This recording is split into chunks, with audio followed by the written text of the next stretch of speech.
Table for 7, please. Emily Carter froze mid-step, the tray in her hands trembling slightly. 7 leather-clad figures had just stomped through the diner's door, boots clanging against the linoleum. She knew instantly the kind of reputation they carried. Rumors, whispers, stories that sent regulars scurrying to the exits. But something in their weary eyes made her hesitate. The eldest of the group, a graying man with a salt and pepper beard, gave a tired smile and gestured to the booth in the corner. "Afternoon," he said, voice rough but polite. "We're hungry."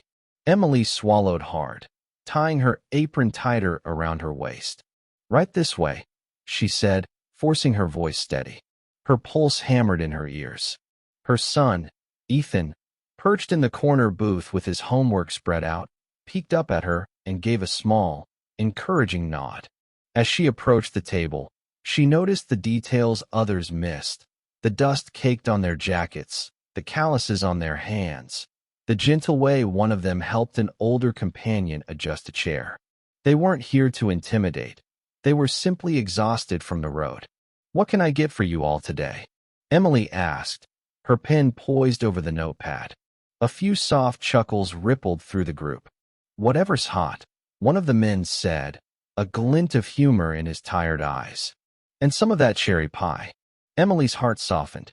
She returned to the counter, grabbed fresh bread, and topped off their coffees without a word. When she brought their meals, she made small talk, cracked a joke, complimented the effort of the diner's chef, and made sure each plate looked inviting. To her surprise, they laughed, genuinely, and treated her with courtesy and respect. Behind her, the manager, Mr. Daniels, stormed out from the kitchen, face red with frustration. "Emily, what are you doing?" he hissed. "Do you know who these people are?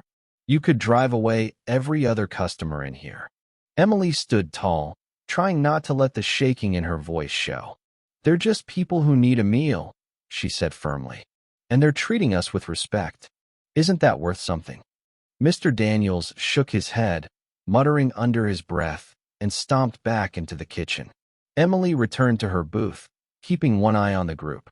When they finally left, they placed an unusually generous tip on the table, and one of them nodded toward her. "Don't ever lose that heart," he said simply, before they climbed back onto their motorcycles and disappeared down the road.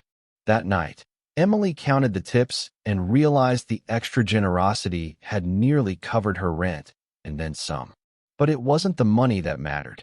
It was the reminder that kindness never goes unnoticed, that respect can be returned in ways no one expects, and that sometimes the people everyone else fears can teach the most valuable lessons about humanity. Emily tucked Ethan into bed later that evening and smiled. Today had tested her courage, challenged her beliefs, and reminded her that a single act of compassion could change everything. That evening, when the last plate had been cleared and the neon lights buzzed low over the empty booths, Mr. Daniels slid a thin envelope across the counter. "Emily, this is it," he said, his tone icy. "I can't have someone here ignoring orders and risking the diner's reputation. You're done." Emily froze, the word "done" hammering in her mind. Fired, for doing her job with kindness, for seeing people as human beings. She opened her mouth to argue, to explain, but Mr. Daniels turned away, busying himself with closing the register. Her chest tightened, and a wave of panic rose in her throat. Ethan, likely at home doing his homework, expecting a warm meal, unaware that his world had just shifted. No job meant no rent. No job meant empty cupboards. No job meant uncertainty crushing her every thought. The walk home that night felt endless. The streetlights flickered, casting long shadows that mirrored her fear. Each step echoed the same question: had she done the right thing? The next morning, Emily rose with puffy eyes from sleepless tears, but forced a smile for Ethan. She made him cereal with the last of the milk, brushing back his hair as he slurped. "We'll figure this out," she said, her voice steadier than she felt. Inside, though, dread gnawed at her. She didn't know how she'd explain being fired for kindness, or what job could possibly hire her now. By midday, a low rumble broke through the quiet of the neighborhood. Engines growled, echoing against the apartment walls. Emily's heart leaped. Peeking out the window, she saw a line of motorcycles stretching down the street, chrome gleaming in the sunlight. Her stomach flipped. Could it be? A moment later, the front door swung open, and the group she had served yesterday, the same bikers everyone else whispered about, rolled in with care, not menace. One carried a bouquet of wildflowers. Another bore grocery bags overflowing with fresh vegetables, bread, and staples. Hawk, the tall man with weathered features who had led them at the diner, stepped forward, his presence commanding yet gentle. "We heard what happened," Hawk said, his voice calm but firm. "You lost your job for treating us like people. That ain't right. Kindness should never cost you everything."